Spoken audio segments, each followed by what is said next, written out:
I just read that someone in London gets stabbed every 52 seconds. Poor guy. Ladies, gentlemen, and variations thereupon, this is Modern Escapism.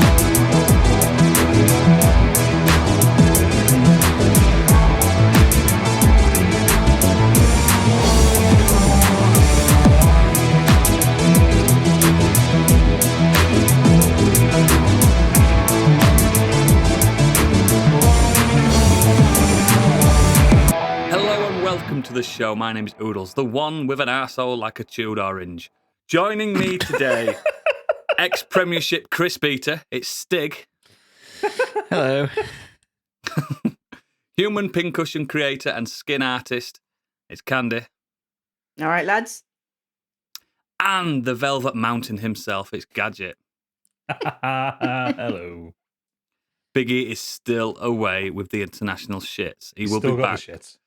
He will be back at some point. No one knows where he is, He'll look why like he time is, who he dysentery. is. He'll look like a spelk when he comes back.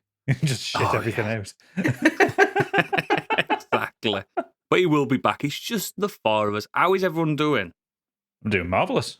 Just got back from meals. He's been on holiday, has he? He's been on. How do you know someone's been on holiday? They'll tell you. Exactly, and I'm going to fucking tell you. Tell us, where have you been, son? I've been down to the southwest. Down of the UK. Okay. Towards Bristol way and beyond. Oh. We stayed at the International Home of Cheese, Cheddar. Huh, well, yeah. Yeah, with its lovely, beautiful gorge. I went to see Candy, and she got her crayons out. Mm-hmm. And she Yeah, drew I on crayoned me. you up good.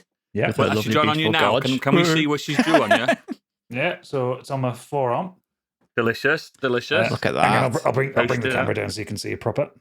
So I got This a is bonfire why from this Dark podcast Souls. is on YouTube. Yes. Ooh, It's Not crispy, stunning. look at penis that. in there. I'm disappointed, Candy. There is. There's She's no covered what? it up. You don't know. It's underneath. It's underneath the There ash. actually was. I had to disguise the peen. Yeah. It's lovely. It's absolutely stunning. It pops lovely, that.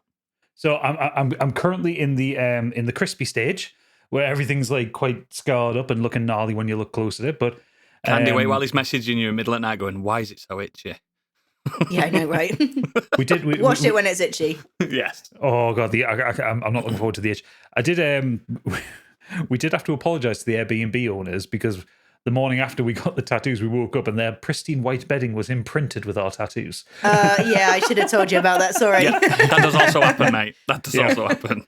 Also, was quite surprised at the first washing of said tattoo when just all this gunk flows out of your arm. Like It's the black fluff for me. Like, where does the black fluff come from? I have no The game idea. of bed. There's always black fluff. But no, it was a fun experience, and I got to hang out with Acid Pearl as well. She's Oh, boring, yeah. isn't she? Oh, she's a fucking lunatic. Mm. I've never seen. I thought you had a lot of pop vinyls. Nah, I've never seen someone with so many fucking pop vinyls in their office. But Yeah, I thought she yeah. brought you with her. Like, I've got my bag of pop vinyls. Well, so both Candy and Acid Pearl have these stacks of pop vinyls in their working areas. Candy's are all themed though; they're all Fallout ones. Mm-hmm. Whereas, It's Fallout and Butt Stallion, because Butt Stallion hasn't found a home yet. yeah, but Acid Pearl has so many of them; it's unreal. We had to pull an intervention. It was bad. I've got one. But yeah, beyond that, we had a day in Bristol where we got to see the SS Great Britain, big steamer ship. Oh, yeah.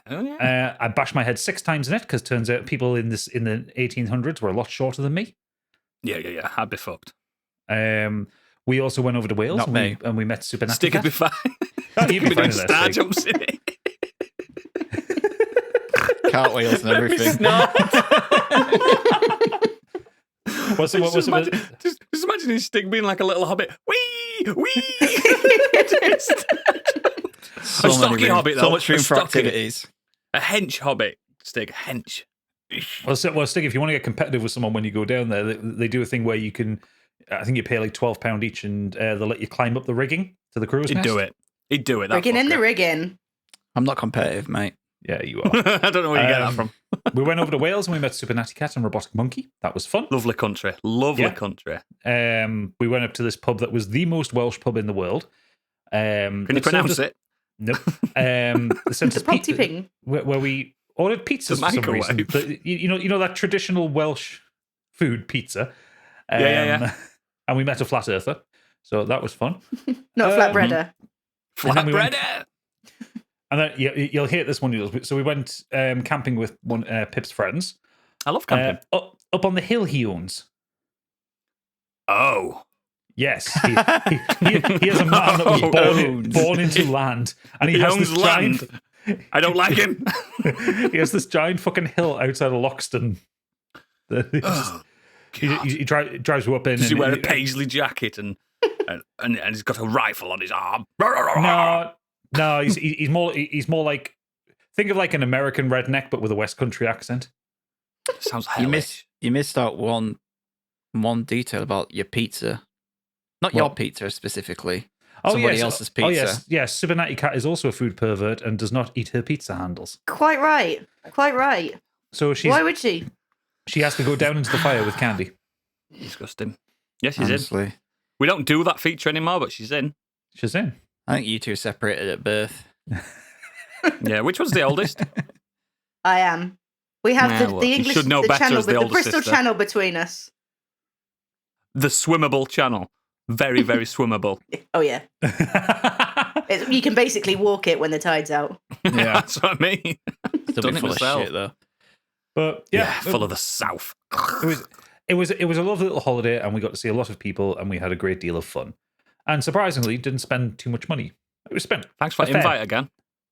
I mean, you're welcome to come, but it's the South Oodles, and they charge more than £1.80 He a month. knows me too well. It's nice down there. I like going around there. Yeah, I like going down there. It's nice. The roads are fun to drive, especially when you get off the motorway and you get into the backcountry roads. You can get up a bit of speed, and people drive like psychopaths around there.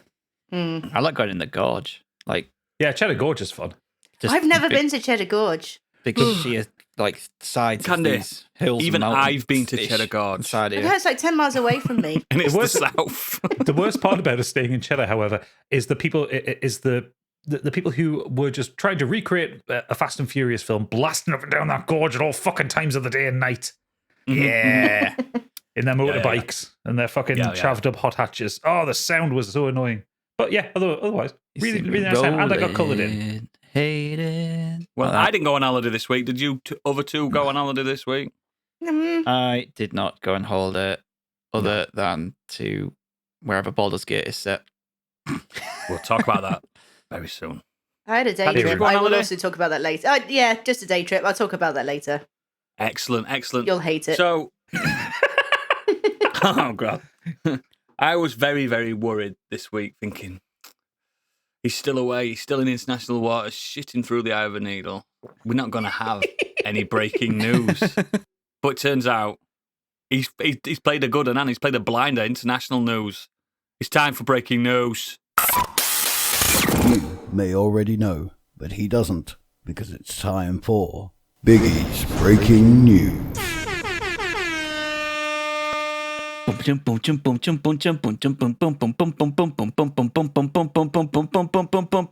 Gaming news, film news, under my feet. Latest news, weird news, that's all that we need. We got the news, and everybody's like, oh fuck yeah, here comes the news, we got the news, and everybody's like, yesterday we heard it, let's do it again. We got the news, so everybody put your hands in the air. Tonight is the night we say, Biggie's breaking news. Biggie's breaking news. Biggie's breaking news. Biggie's breaking news. Biggie's breaking news. Biggie's breaking news. Biggie's breaking news. Biggie's breaking news. Absolute banger. You went hard. I'm impressed. That was for me, wasn't it? You did not have to go that hard, but well done. Yeah, what a song. Now I've got, what now a I've got to cover. read the news. Whew.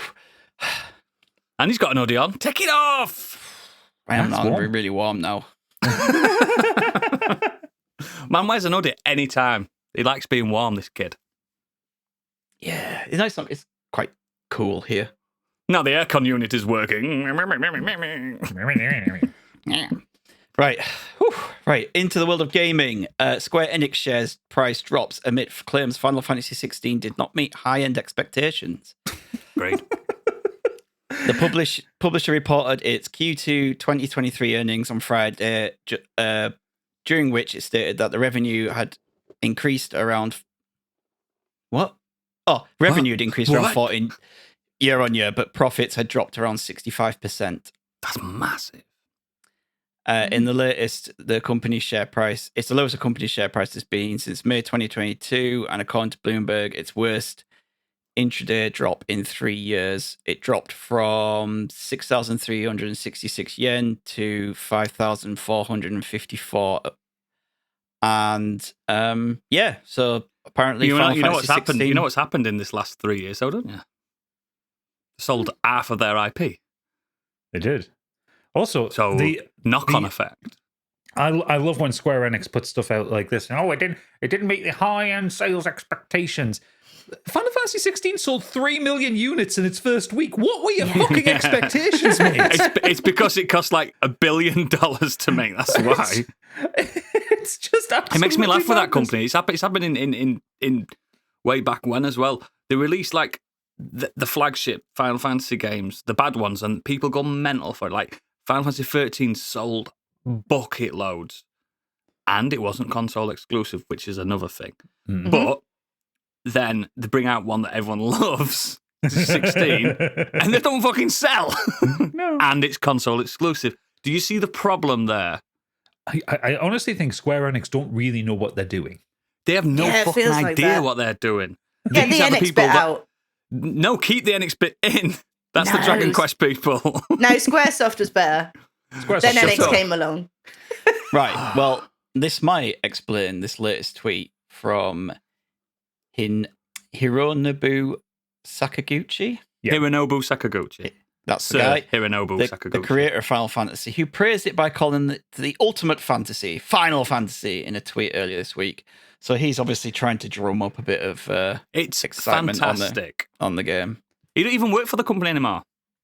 Yeah, I know, but he clearly wants to see it do well, It's doesn't he? such Of course, a he good created the game, but IP. it happens every time. Final Fantasy 12 is one of the best ones. Didn't sell, did it, Gadget? No, despite the fact The that millions of people- people who actually bought it. According to Square People Enix, want the it shit didn't ones. sell. People want the shit ones. But yeah, selling 2 million copies in its opening weekend. 3 million. How is that a bad thing? They just want they want like destructive. They want GTA 5 numbers, don't they? All these companies, and they're not. Yeah, gonna but get them. I mean, GTA 5's numbers have taken like Over 10 years. 10 years to appear. You know, it's Yeah. like GTA 5 sold well when it was released, but it wasn't until it hit the PS4 and Xbox One that it really. I kind read of this took off. article, and I read an article attached to this saying that like Final Fantasy 7 that came out in 1997 is still selling. Yeah. Do you know what I mean? So it's just a slow burn, Square. Relax, dude. It's not Relax. like they're hard up for money. It's No, just the same exactly. it's the same as the movie industry, in it, where everyone wants their film to earn as much as a Marvel film, and it's like It's just not going to do that. happen. No. It's a single player action RPG for one console, not PlayStation 4 and PlayStation 5. Just PlayStation 5. What the fuck do you want? You've done this to yourselves. That's all I say. Bring it out on everything else. Yep. Next. Up, Red Dead Redemption is coming to the Switch.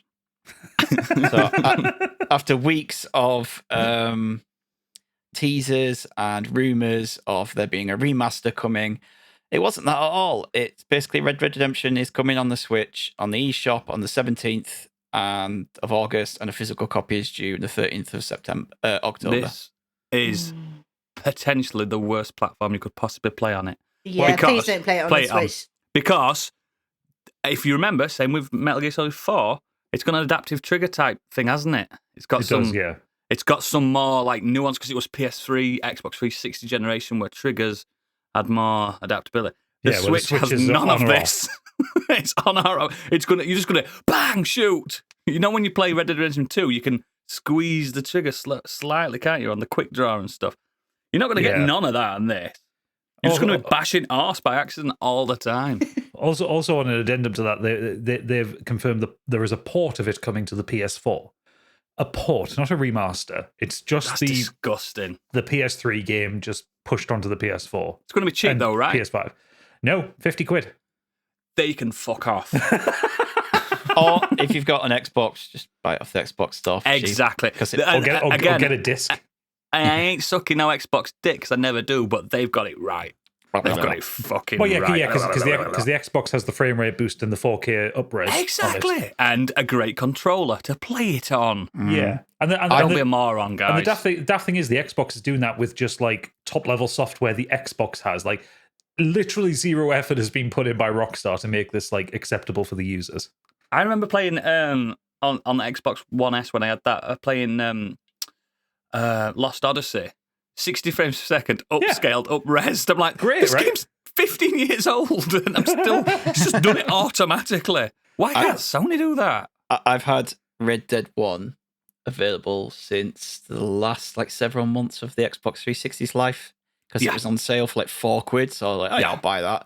And then because I never had the next Xbox, I went over to PS4. I just never played it. And then when I was going through my Series X, it was like, all these old games I can play. So it's downloaded and sat there waiting to be played at some point. It's a good game, especially the DLC. Yeah. Fantastic game to play. It's not as serious as the second one. Be ready for the goofball shit because it's goofy as fuck. That first game, it's proper daft. Did you ever play Red Dead Revolver? That game was fucking insane. I liked it, but it's a completely different game, innit? Well, yeah, It's like made by a corridor shooter thing. made by a Japanese dev. It was what the Japanese thought a Wild West game should look like. I liked Red Dead Revolver, but better than Gun. Remember Gun? Oh, Gun was bad. Gun was bad. The Indian slaying simulator. That's what it was. It was titled as. Disgusting. I completed Wow. Gun. Hated it. Yeah, you could only skin Native Americans in it. What the fuck? You couldn't skin white people. Yeah, bad cowboys, aren't they? Cowboys are bad.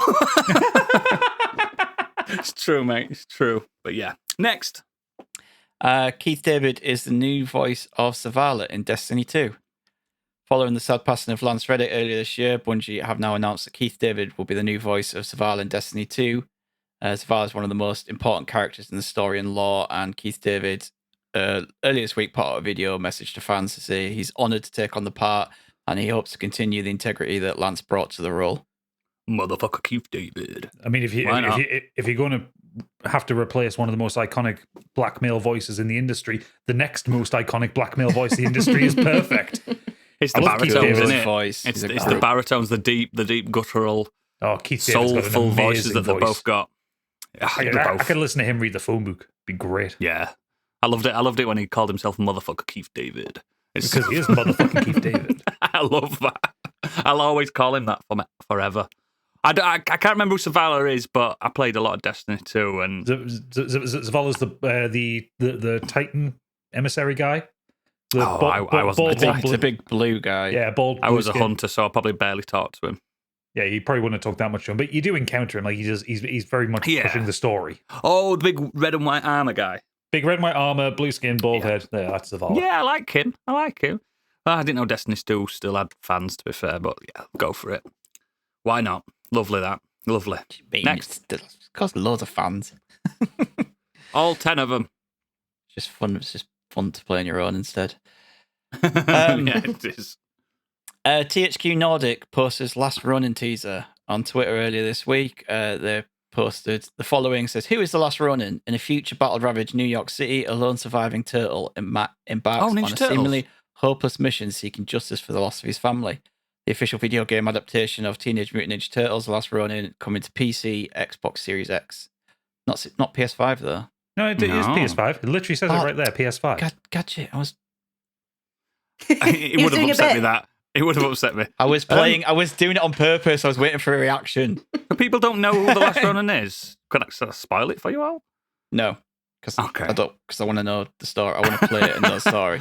So yeah, this is set in a futuristic war-ravaged New York City. Darker tones aimed at an older, more mature audience, based on a limited graphic novel where only fantastic one novel. Ninja Turtle survives.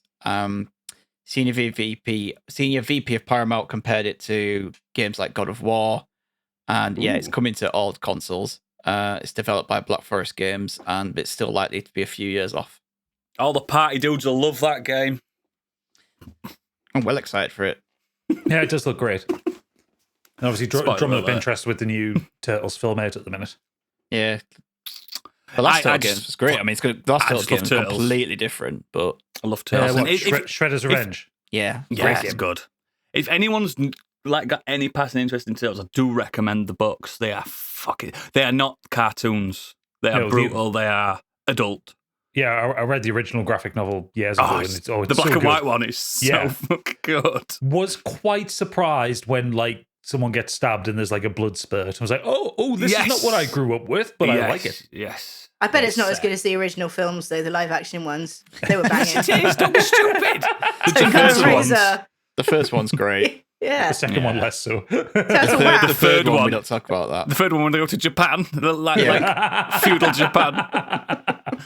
I love the Turtles so much, and I'm just glad that it's back in the zeitgeist. It's all back. Everyone's Turtle mania is coming back. I might get the Turtle van again.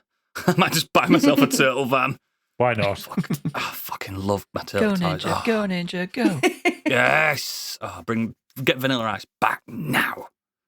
Love it. I'll play shit out Last Ronin. It's a great book. If you don't want it spoiling for you guys, don't read it before you play the game because there's some big. Someone's going to spoil it. I'm going to have to mute it on it's Twitter not, or something. The big spoiler's not who the Last Ronin is. It's some parts of it. There's more spoilers to it.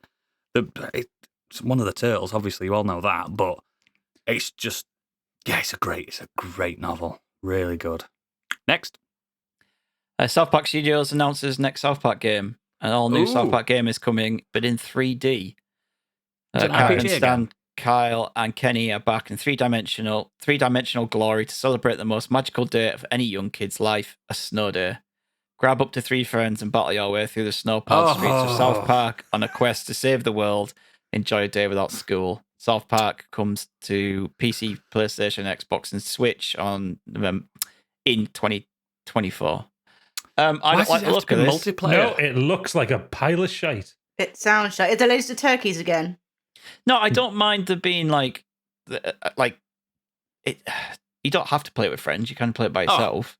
But it's not an RPG like the last two, which were no, amazing. I think it's meant to be more like Diablo style. Yeah, it's doing ARPG. Oh, is it? Okay. I don't like the style at all.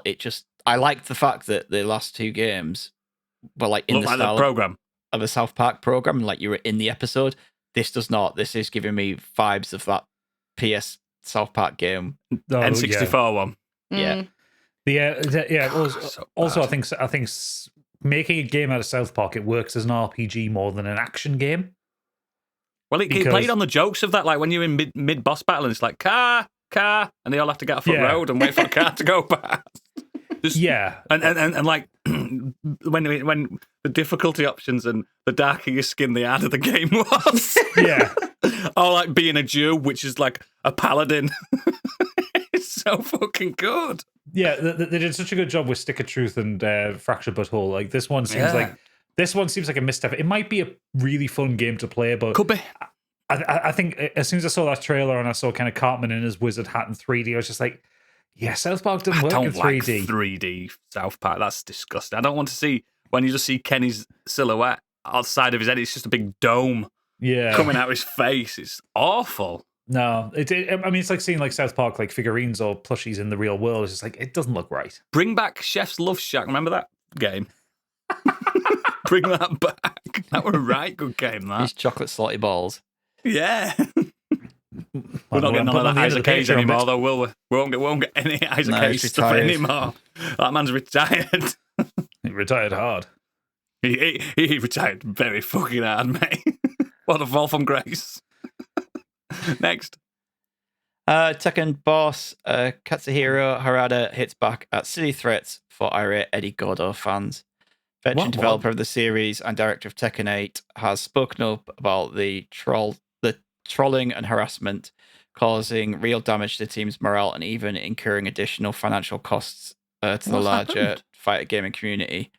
Harada shared an image where one individual threatened to hit him with a burning hammer if the Eddie Gordo wasn't part of Tekken 8. Basically, because Eddie Gordo hasn't been like announced yet, dickheads are being dickheads. Why can't they announce him later on as a guest character at some point? Or notably, they haven't revealed the entire roster. There was, like all fighting games do. There was a leak from the devs. Someone like took a photo of a screen that showed like an early version of the roster, and Eddie Gordo wasn't on it. wasn't. It might not be part of the story. Stig knows the lore of Tekken's deep and vast. Well, also, it doesn't fucking matter. It's a game. Yeah, If he's not in there, play a different character. Is Christy in it? Also, I don't know. Also, all these games, all these characters eventually come out as DLC or unlockables anyway. So exactly, they never miss is anyone too busy looking after his orphanage to play exactly, because that's what he did at the end. I remember. Too busy with the kids that fighting in some silly little tournament for dick waving. Last few games, they had Eddie and Christy in the same game. You had two capoeiras. It's moaning. It's absolute madness that people are moaning like this and like actually threatening developers because a character is not in the fucking game. Exactly, a character is not in the 15th iteration of the game that they love. Like fuck off. He will turn up. There will be a capoeira fighter in that game. It's the whole game's a love letter of martial arts, and it's one of the biggest martial arts. He's a cheat fighter anyway. Even though I love playing out of him, he's a massive cheat fighter. He is. No one's mastered Eddie Gordo, have they? Nobody's spinning around on his hands and just like kicking people. I don't know. Yeah, but it doesn't matter how cool it is. You're not going to go and attack someone with a flaming hammer, are you? If he's not in it. Maybe you would. I might be wrong. All I care about is Armor King and Paul Phoenix. That's all I'm about. That's all I'm bothered about. You seen Paul Phoenix's hair? Yes, it's insane. Lost his gel, hasn't he? Yeah. I love Paul Phoenix. He's my main, and Armor King's my second main. When is Tekken 8 out? Is it this year? No, they don't know yet. There's no official date yet. Armor King is slightly different to King, remember? I think they're going to delay it till 2024 just because of Street Fighter 6 and Mortal Kombat. Makes sense. Yeah, you can't have 3 temple fight. It just looks stunning, though. The game looks stunning. It's too slow for me. Is it? I like to be a bit faster. Yeah. Cool. Well, stop being dickheads, gamers. I hate gamers. Well, this isn't so much gamers, more so much the backlash of gamers towards the developers. Overwatch 2 swiftly branded Steam's worst game of all time. Overwatch 2 was released on PS5 and PS4 back in October 22, and the shift to free-to-play drew massive crowds initially, but deeper issues were quickly discovered. The player base has been declining ever since, which is fairly normal for service games, but with what's new for Blizzard is the great equalizer Steam, launching into the egalitarian, painful expose ecosystem on Friday. Overwatch 2 was immediately pummeled into oblivion, free-falling to the very bottom of Steam's 250th Hall of Shame list. People don't like that game. You tell us the story because you know it all. Yeah, so Overwatch was considered one of Blizzard's kind of top games when it first came out in 2016. I loved it. I played so much of it. Great multiplayer shooter. It had microtransactions, but there were kind of loot boxes. But you also you would get loot boxes every time you leveled up. So like, was it just for skins? So it wasn't for game. It was just for skins. It was just for sprays, cosmetics. I'm fine with that. Kind of thing. And also, notably, there were £2 for a loot box. Like, it was quite cheap comparatively for loot boxes. Cost Gadget £400 that week. I think I put about 50 quid into it all told. But I played about 500 hours of it, so I was fine. Who was your main? I was a support main, so Mercy was my main. I don't know what that means, but I'm glad you've told the world. She's the one that looks like an angel and the feature of most of the Overwatch know who porn. That is. Yes. Yeah, I do know that. Not from the porn, guys. Not from the porn. But yeah, I was a very good healer, and I saved a lot of fights. Anyway, just like real life. So when Overwatch 2 was announced, what they said was that they were going to create a PvE story mode for it, because there would always be these kind of PvE special events for it, which would give some of the lore. And there was a lot of good lore to Overwatch. There's a lot of interesting storytelling going on in a multiplayer game, which I appreciated.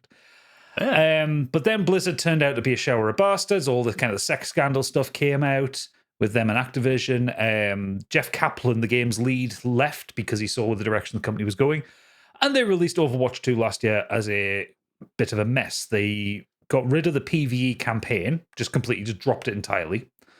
They changed the party composition, so instead of 6v6, it was 5v5, which meant fights were slower and more awkward.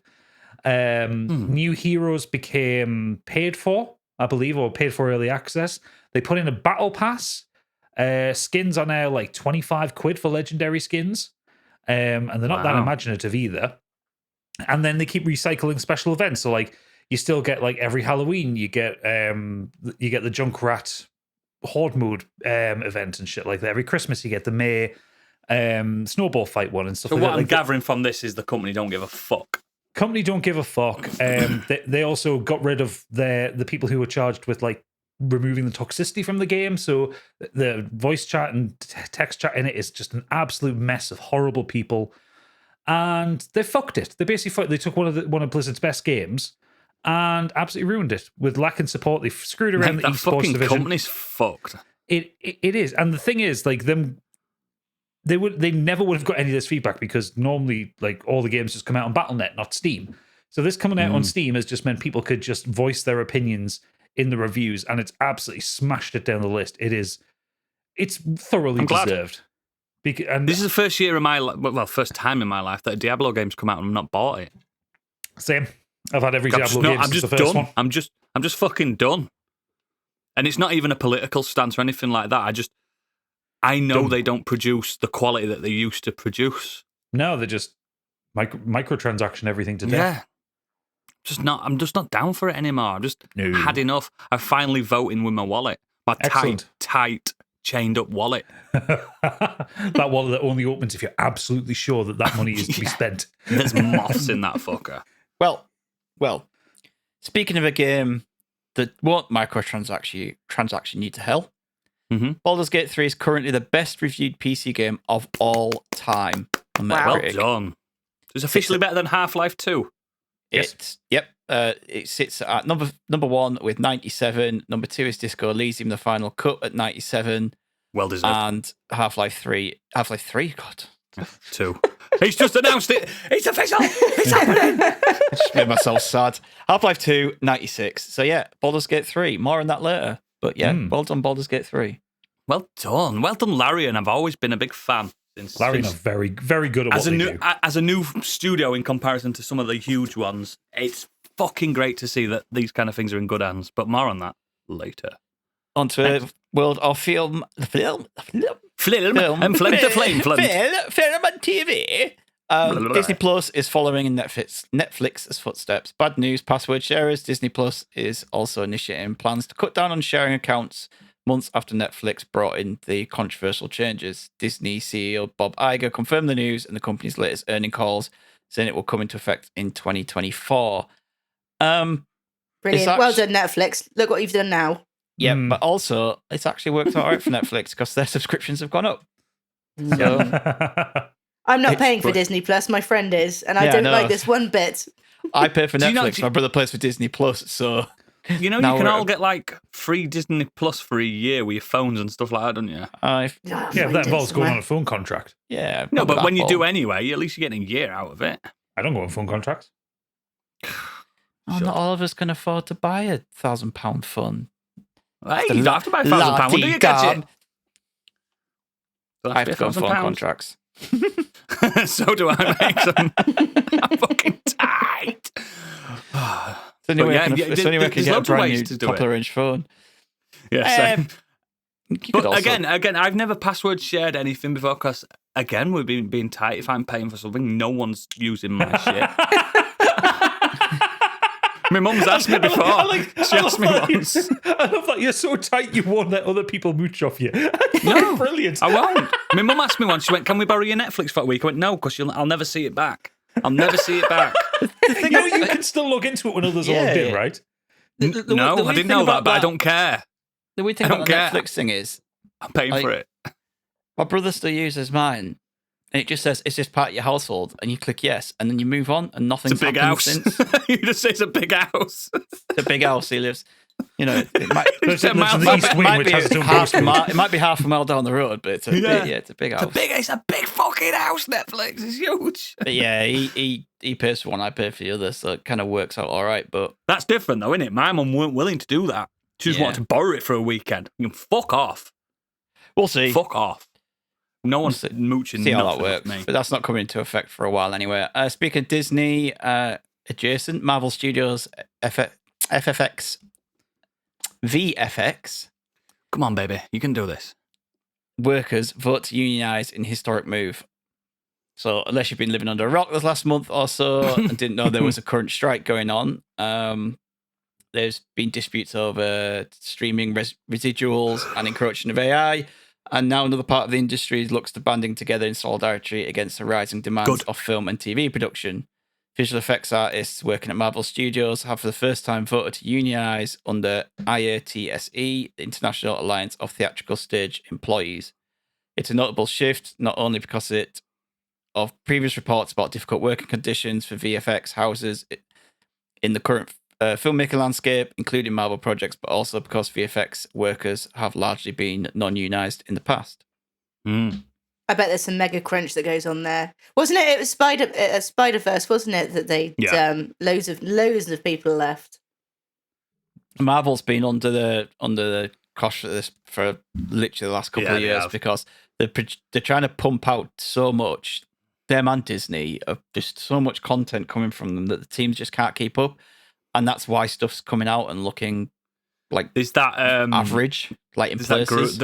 That group on X at the moment that are saying boycott Ahsoka because there's something. It's called X.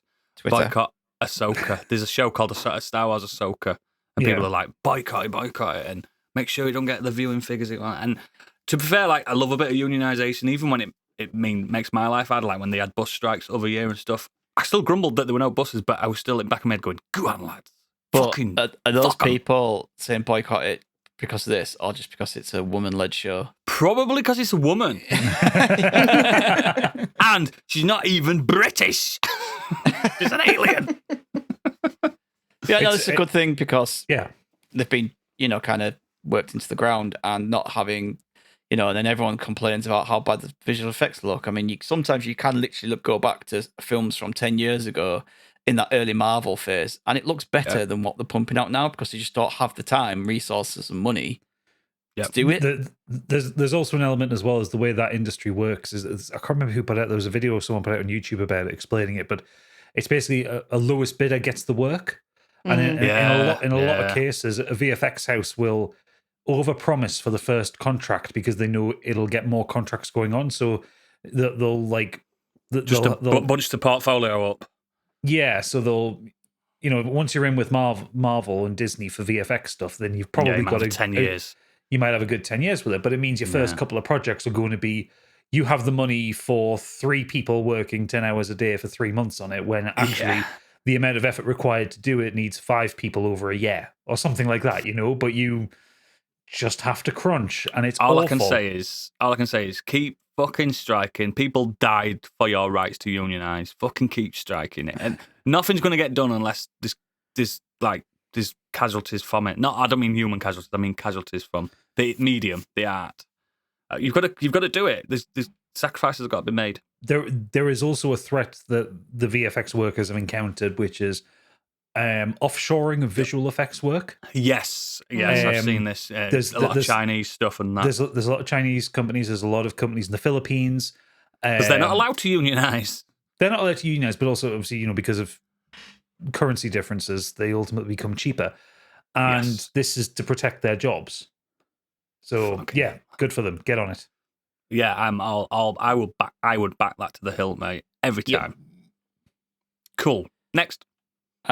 This isn't so much of a news story. I just want to throw this in for me. First official look at Hayao Miyazaki's The Boy and the Heron, with some images found their way onto the internet this week. And I'm just happy to report it looks very nice and a lot like a Studio Ghibli should look. After so it doesn't look like Earwig. Yeah, it doesn't look like Earwig. So that's it looks lovely. I saw these images as well. I was like, you get them warm fuzzies in your belly. Yeah, it's typical Miyazaki as well. You got a heron there, and the heron has human teeth. You know what I mean? I mean, when was the last time you were close to a heron, Stig? Yeah. All got crunchy teeth. Yeah. I've been to Turkey. Turkey teeth. Heron teeth. Nice. It wouldn't be a news story if we didn't have something like an Oppenheimer or Barbie thing, but Oppenheimer has joined Letterboxd's 1 million watch club, second fastest film to pass the milestone behind Barbie. It's also joined the top 10 highest grossing R-rated films of all time. Excellent. Fantastic. Yep. Brilliant. Last two here. Oh, 3 actually. Sacha Baron Cohen plans Ali G comeback. Sacha Baron Cohen is planning to revive This Ali can't G. go well. The infamous spoof wannabe gangster who became a comedy star 25 years ago for a new stand-up tour, Ali G, became a hit thanks to his prank interviews and unsuspecting experts on his TV show in the early 2000s. He then starred in his own film and has made occasional appearances in recent years. Variety reported that Baron Cohen has been working on stand-up tour, which Ali G will feature. Oh no! No details. I can already details on hear that. the hands rubbing together of Richard Madeley going, I can bring it back. I can bring it back. The most cringy British moment of all time. Not realising that Sacha Baron Cohen was doing it spoofily, but Richard Madeley thought it was legit. We're going to get a load of fucking kids on TikTok just shouting booyaka Yeah. all the time, Yeah. aren't we? Yeah, I cannot wait. I'm actually pumped. The thing is, right, the best thing, and Cohen's always been the same with all this stuff, he is the best when he's outside of Britain and he's interviewing politicians. Not even just Americans, there was loads. He went to South Africa and everything. Oh, yeah. When he's out of this country, because we all know him. We know, but we could tell that Borat was him. We could tell that Ali G is him. We could tell that Bruno is him. But anywhere else, for some reason, they've got these blinders on. They can't tell it's him. And he can. When he made Gianni, the fucking old New York mayor, Yeah. he made him admit that he was fucking being Giuliani. disgusting with women. Giuliani, Yeah. that's it. And it's like, you helped put that man away. Well done. He's a political activist in his own right, isn't it? He's a very intelligent man, Sacha Baron Cohen, and Very he has a intelligent lot man. of good points. But God, However, the I fan always base is not the find- same. Yeah, I always found the Ali G character to be utterly grating. Like his other characters, I really like. But I still, to this day, think Bruno's his best character. yeah, I think Bruno's I his like smartest Borat. character. But Bruno is smart when he's in the ring and he's Straight Dave or whatever he's called. oh, he ends up copping off in front of all the hillbillies with another man. Ali They're Very all G's brave. fucking- I've always liked Borat and the way. Borat's plays. incredible, but you can't do that anymore because No. everyone knows who Borat is. There's several times he should have been killed as Borat in those two films. He had to get a police escort out of the country, didn't he? At one point. Yeah. Yeah. I just love it because he is an activist as well as a comedian. And have you seen him as a public speaker? He's so Yeah, enthusiastic about equality and stuff. And beautiful man by all accounts. So Yeah. bring it on. But I think he could bring a different It's part of vibe a to Ali stage G. show, though, isn't it? It's part of a stage Yeah, show. So it's I not might really go see like- him actually. I might Yeah. go see it. Music. Skindred comes second in battle for first UK #1. The Welsh band found a new audience via Love TikTok Skindred.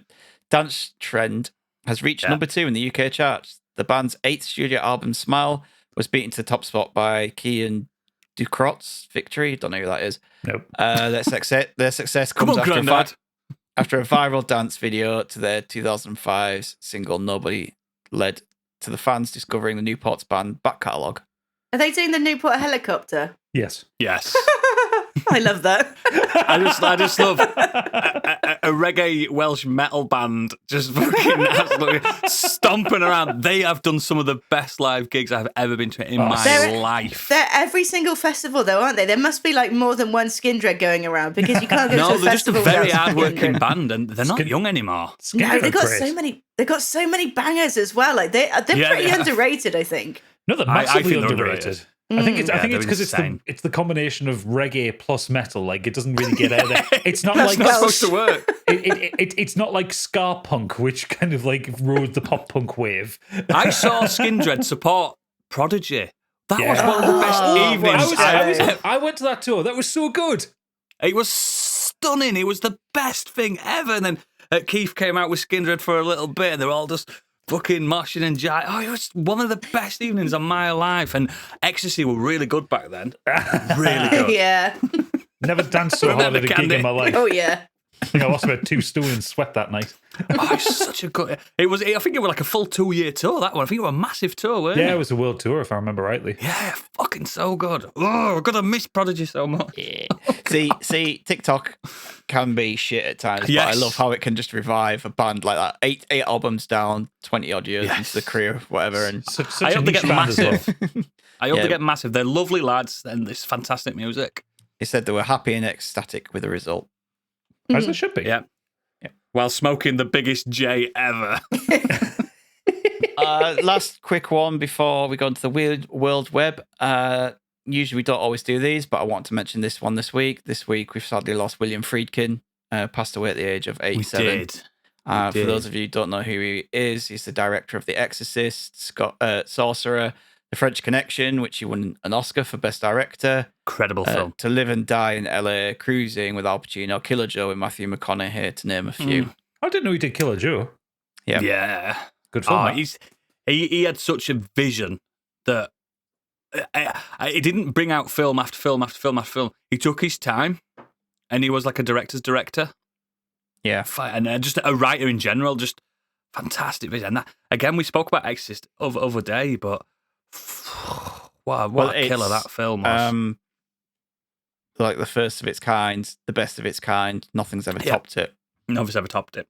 He had a great vision for cinematography and just everything about the medium, and it's a big, sad loss, that one. Yeah. His final film comes out later this year, called The Kane Mutiny Court Martial. It's starring Keith Sutherland, Jason Clarke, and Lance Reddick. That's got to be good. Oh my God. Yeah, a film where you can be twice sad. Yeah. Also with a title like The Kane Mutiny Court Martial, that sounds like it's going to be a big talky one. Yeah. I do love a talkie. Yeah, so hopefully that's a good one for him to go out on. Yeah, that'd be lovely, that. Yeah, support it. And finally, onto the Weird World Web. Texas woman attacked by snake and hawk at the same time whilst mowing her lawn. A Texas woman has recounted her terror after being attacked simultaneously by a hawk and a snake while she was mowing her lawn. Peggy Jones from Silsbee near Beaumont was carrying out the garden chore when a snake fell on her, seemingly out of the sky. It wrapped itself round her arm, she told NBC affiliate KRC TV. The snake was squeezing so hard and I was waving my arm in the air, and then this hawk swooped down, clawing my arm over and over again. I just kept saying, "Help me, Jesus! Help me, Jesus!" Miss He ain't Jones helping. I think this is one of those moments where it's specifically God going, "Fuck you" in particular. You would think that the snake would be wrapping itself around her leg with a name like Peggy, wouldn't you? Way! Oh, fuck it now. Miss Jones said the hawk attempted at least 4 times to take the snake before eventually succeeding in its mission, leaving blood everywhere. Her husband ran out to see what was happening. I was yelling and screaming. He didn't know what I was saying. I thought I was bit by the snake, she added. Miss Jones said that she then went to hospital where she was treated for cuts inflicted on her by the hawk, bruises from the snake wrapping itself around her arm, and despite not being bitten by the snake, she had a narrow escape, saying, "I discovered the lens of my glasses were broken and there was snake venom on them." Fucking hell. Isn't a bird grabbing a snake an image in American culture? Isn't it a thing? No, you're thinking of the Gadsden flag, which is the "Don't Tread on Me" thing. Yeah. Oh, the bad one. Yeah, Yeah, the bad flag. Remarkably, That's it. Don't tread on my bird. this isn't the first time that she has previously survived a snake bite. Saying, "I feel like the luckiest person to have ever survived this." Miss Jones has been back mowing the lawn since, under the close supervision of her husband. Oh, in that case, that's fine then. That's a like that nightmare last to line. me. He's there That's watching a her now. nightmare to me. I fucking hate snakes with a passion. And I'm not that keen on birds. No, they're a bit prehistoric looking, aren't they? All Oh, mowing the yeah. lawn. I love the idea of the husband mowing the lawn. like sat on their deck, holding the shotgun, watching the skies for Oh, snakes. it's not a shotgun, it's a We'll get bazooka the or raptor something in and the the steak. States. Where'd you say they're from, Florida? Texas. Oh, it's a fucking Texas. AK-47 or a bazooka or something. It's something like that, isn't it? He's probably in a Catch tank. this grenade, Mom. Oh, fuck that. I saw that news story earlier this week. That's fucking amazing. That. The American dream in motion. Love I'm it. done. Oh. Sorry, that was a long news section, but there's a lot to cover. We needed it. Lots happened this week. Let's get on with the show. It is a Nexus episode. It's time to Nexus this shit. I'm going to give Stig a little rest. Candy, what ask you me. been up to? Oh, do you want to know about a film or... I tell you what, I've got a film and a book, but we'll do the film because I did a book last week. Hey, you nerd. I know, fucking reading and everything. Bleh. I watched a film called Infinity Pool, and somebody, I can't remember who it was, somebody wrote in about it last week, Planty and did. Planty. The week before, yeah. Planty. You said Planty. Planty really funny. Planty. Here, Planty. Here, That's Planty. better. What do you think of that then, eh? No, What- yeah. What accent's that? I was back to the Newport helicopter. Sorry, It's plenty. plant Plenty. it. Come you send down, lad. Oh my God. wrong type, wrong place, wrong location in the country. Who just says sen all the time? Anyway, what's Sen, Infinity Pool? That's a fever dream. I've heard. 10 out of 10. Once Yeah, again. 10 out of 10. Actually, it was pretty good. So the plot is a young couple, the husband of which is a writer, go on holiday to a made-up island who have very strict laws. They leave visitors aren't allowed to leave their hotel places. Of course, they leave. They leave hotel. They get drunk. They get leave blowjobs. hotel. They leave. They knock local man over, for which they're sentenced to death. As the should. Fucking hell. That seems excessive, but okay. Sentenced to death by the victim's eldest son. Now, for a hefty price, you can pay to have a clone of yourself made, and No way. the victim's son will shoot that instead. Yeah. None of which is explained particularly well. It's kind of just shown in very strange images. However, some people kind of like the kick of watching themselves get murdered, and they'll do it again and again and again, to the point where they don't know if they are the clone or they are the murderers, and they end up murdering themselves. And That's this like the becomes a plot whole to, thing. Invincible, them clone brothers that they can't decide who was the original and who was the clone. Remember Yeah, that? there's an element of that, but it's kind of not this. I mean, it's touched on, and all of this is happening whilst it feels a lot like you're on drugs. A lot of the time, I wouldn't know. it's very good. It's very fun. I'm absolutely obsessed with Mia Goth at the moment. I absolutely love her as an actress. Which one's Mia Goth? Remind me, what's she been in?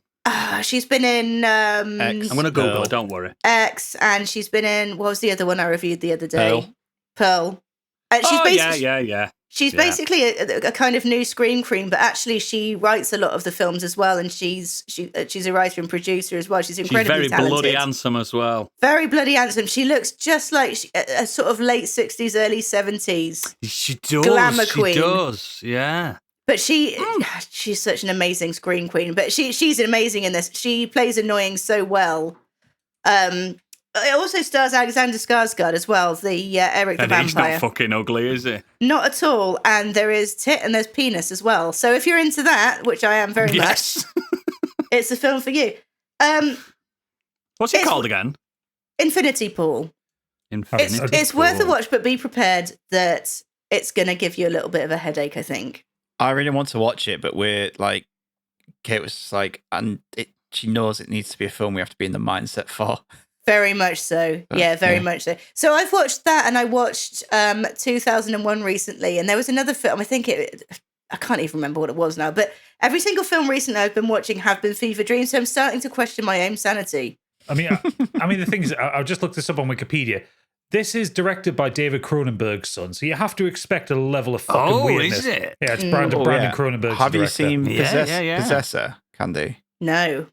Oh, you want to go? There you go. You want to go into another fever dream like that? He directed that one as well. Fucking hell, that is. That was the other film I watched. That fucking horrible thing you made me watch. What was it called? Society. Society, yeah. So I watched Society. I watched 2001. And I've watched this Infinity Pool. Yeah, but that ending to Society. Top it off for the Oh my week God. with Fear and Loathing in Las Vegas.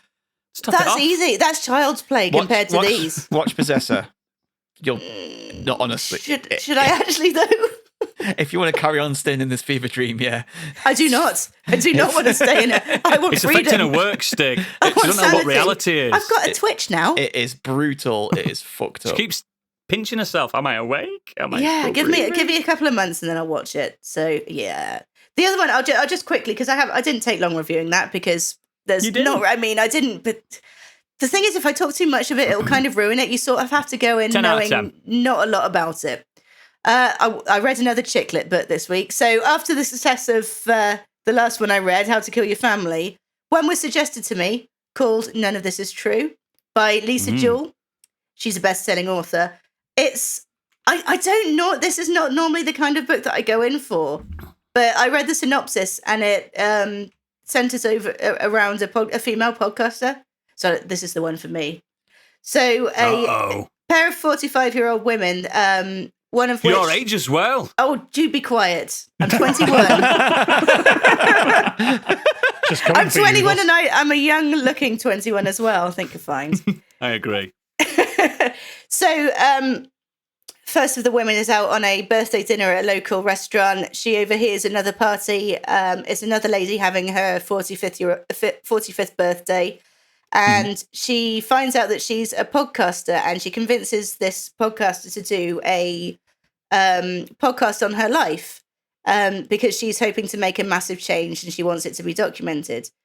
The podcaster agrees, and it becomes more and more of another mindfuck. This woman has gone through supposed grooming. She's got very unconventional daughters as children. She has a husband who's over 40 years older than her, and she seems to have just been through the absolute ringer with this woman. Turns out, bit of a nutter. No. Which is where the title "None of This Is True" comes in. You tell me a podcaster's a nutter. Don't believe you. I know, right? Surely it's the podcasting that made her become a nutter. It's kind of told from the perspective of it being a new Netflix documentary. So, you know, like Making a Murderer, that kind of thing. So, and the Tinder swindler. Exactly that. So there's people kind of talking about it. Was it true? Was it not? Was this person in on it? Kind of that sort of thing. So it's like a crime thriller, which, like I said, it's not my type of thing. But actually, this was really entertaining. It was not quite such light reading as How to Kill Your Family. That really is a kind of trashy novel. This had a bit of brain to it. This had a bit of thinking. You're going through your 40-somethings trashy phase, aren't you? Do you know what? I think I've entered a new phase of life. Yeah, this is you now. I recently had a birthday. You'll be reading Mills and Bones next. Oh, yeah. And he grabbed his throbbing member. Oh, it's been next. So long since I had a throbbing member. Oh, God. Didn't mean it like that. I mean, the number one rule is to never, ever admit to anyone in public that you are a podcaster, because it just opens up a massive can of worms. Or I got fucking papped. It was bizarre. I spoke about that to my therapist this afternoon. Yeah, somebody. Okay, it might have been Robotic Monkey. I can't remember. Monkey. Saw me at Zaza. Oh, Zaza not good enough. Great. Not good, is it? Being famous is shit. Should have got a gadget. It was more the fact that I probably had about 4 plates in my hand, not for my friends, for me. Oh, wow. Oh, it's a buffet place, isn't it? Oh, it's fighting so good. people off. Fuck off, I want that bit of sushi. I like buffet places because, yeah, you might think, oh, it's a bit pricey, but you can't stop. And it's perfect. It's perfect. You can have your entire calorie intake for the rest of the week and you're good. I take boxes with me. I take lunch boxes with me. I have a plate. We are eating for a week. It's got pizza, it's got sushi, it's got chicken wings, it's got Indian food on there. It's all on one plate. And that's just that's just to get you warmed up. Yeah. That's once you decide what you actually want for dinner. And when you sit there and you put you go, oh God, man, I couldn't eat anything else. I felt like I've had a basketball and chips for dinner. But then you're like, oh, desserts. Those puds look nice. Separate compartment. Chocolate fountain. Back to the book. Good. Recommend. What's the book called? None of This Is True by Lisa Jewell. It's true. Cool. That's you done. That's me done. I'll go next. I've just been playing a game. I fucking hate games, but I've been playing them. Remnant 2. I wanted to talk about this other week.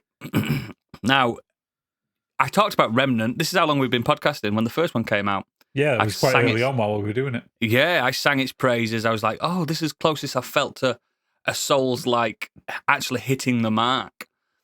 Remnant 2's transcended that. It's not Souls-like anymore. It's its own thing. I've heard very good things. It's the most fun I've had in a shooting game since when I first started playing Destiny 2. It's got that vibe. You know, when you're playing Destiny 2 the first time with the Red War and everything, and you got the farm and all the good times. Remember the good times? The good Destiny 2. Yeah, and Destiny 2's, and I'll still say it to this day, it's probably the best feeling shooter game you can fucking play. It feels amazing to play. You can't argue with the gunplay on Destiny 2. Now, Remnant 2 feels just as good as that, in my opinion. It's a third person, so it's a different perspective. And basically what it is, it's a sequel to the first one. You don't need to have played the first one at all. It helps, but you don't. Even the first one's not even technically the first one. It's the second one, but let's not get into that. But yeah, it's set in a post-apocalyptic world. You and your friend are looking for this Ward 13, this safe haven, and it turns out, guess what? You're the chosen one. No. Oh no! And you have to go through a couple of different worlds. These worlds are generated. What do they call it? When it's Procedural. procedurally generated. However, it does not fucking feel like it. It does not feel like it at all. This is the best procedural generation I've ever played in any game. Now, I've beaten this game 3 times now since I first started playing it. It's been a slow week for you. Every single, yeah, it fucking has, mate. I also beat Red Dead Redemption 2 in between as well. So every time I've played this game, every world I've been in, it's been completely different. Not just corridors, not just enemies, story. The story has been completely fucking different. I do not know how they have done this. I don't know how they've done it. It's magic. Like, the first time I went through the world, there was this threat of this, like, scary, like, dog thing, like, from Neverending Story, gonna threaten to kill this jungle world. Second time I went through, didn't exist, this dog thing. I had to do this thing for a queen, and she told me I had to go kill a god. And this was all in the same biome. And then there's 4 more biomes that have got loads more different stories. So you get the gameplay is you can go solo or with 2 other mates. You've got guns. It starts off with guns, right? You have got melee weapons, but it's not about that. It starts off with guns. So you're going in, enemies come at you, you kill them, you get to another checkpoint. Simple. That's the kind of stuff people like. But it's just the actual loop of it is fantastic. There's absolutely zero loot boxing or anything like that. There's no stuff you can buy. There's no skins. There's a premium edition that gets you something extra earlier, but nothing major. Right. And it's got archetypes. You can be a different class. I think there's like 5 classes from the start, but then there's like loads of different like super classes. Then you can prestige and have 2 classes in one and start min-maxing. And it's just absolutely fucking incredible. And the bosses on this gadget, the bosses are like, they're up there with some of Bloodborne's best bosses, which I still think is From Software's best boss work they've ever done. Okay, you have my curiosity, now you have my attention. I thought I would have. I've literally just added it to my wish list on Steam, actually. It is genuinely and I've played the whole thing alone. So it's doable. Yeah. I know I play sometimes like a fucking machine. But it's doable. It's got the thing that most people don't like. Most people like, the checkpointing. They're outside the boss gate. Oh, perfect. Bravo, lads. Because it wasn't like that in From the Ashes. And From the Ashes, it wasn't like that. You had to start the level again. I approached Remnant 2 cautiously because I played From the Ashes, and I played about half of it, and I kind of bounced off it. Not because it was a bad game, but there was a lot of that kind of double. It didn't respect your time as much, did it? It didn't respect your time. There's that double A jank to it, and not the fun kind of jank where shit breaks. The kind of just where, like, it takes away the immersion of it, like character models don't work properly, and the world seems a bit flat at times.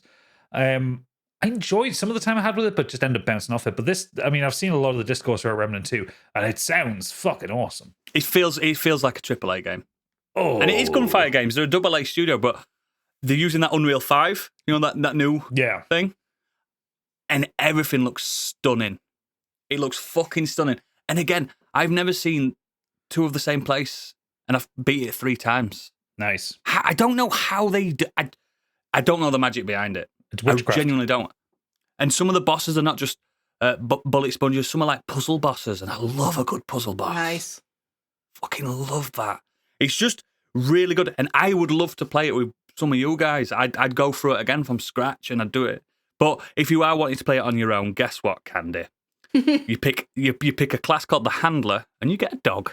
Oh, what? I'm in. And he heals you, he resurrects you, he distracts baddies for you so you can heal. There's a single-player class in it, which they didn't have in the original Remnant, did they, Gadget? Is the dog safe, though? Can the dog be killed? The dog cannot.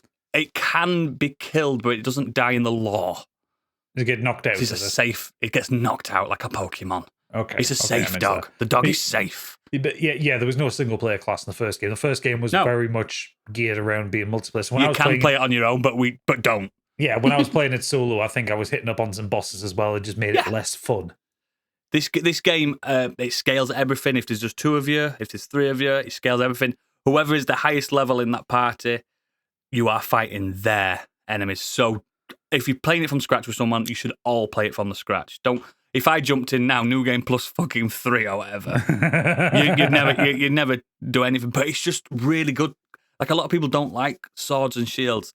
This is fucking Kalashnikovs and grenades. Do you know what I mean? It's fucking good, man. It just feels so good.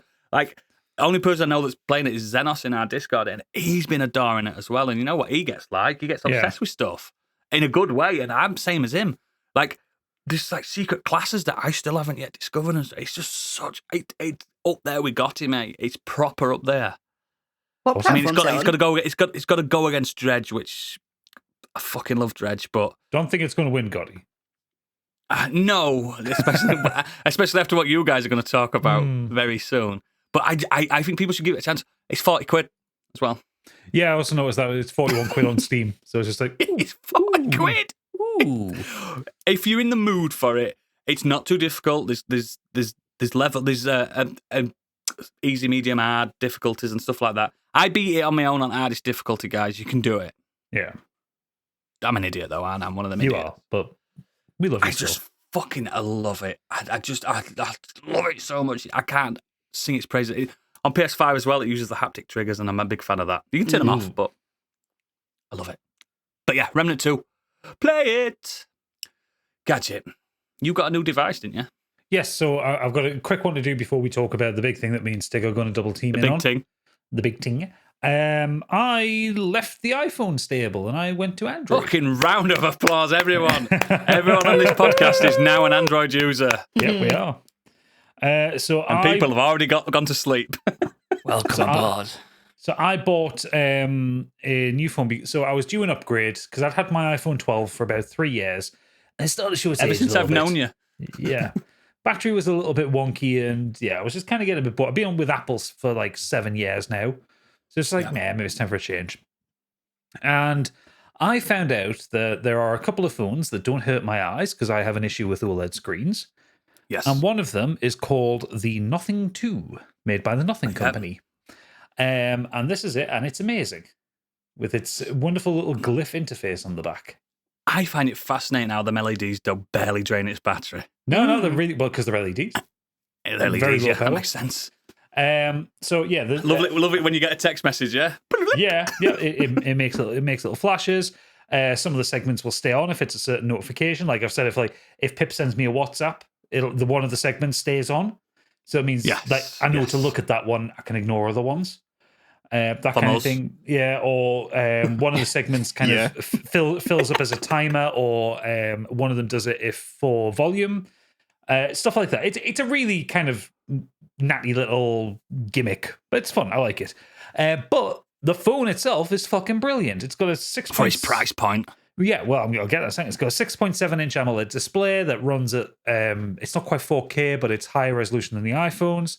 120 FPS, I think. Yeah, it's 120 hertz screen. It's so quick and so rapid.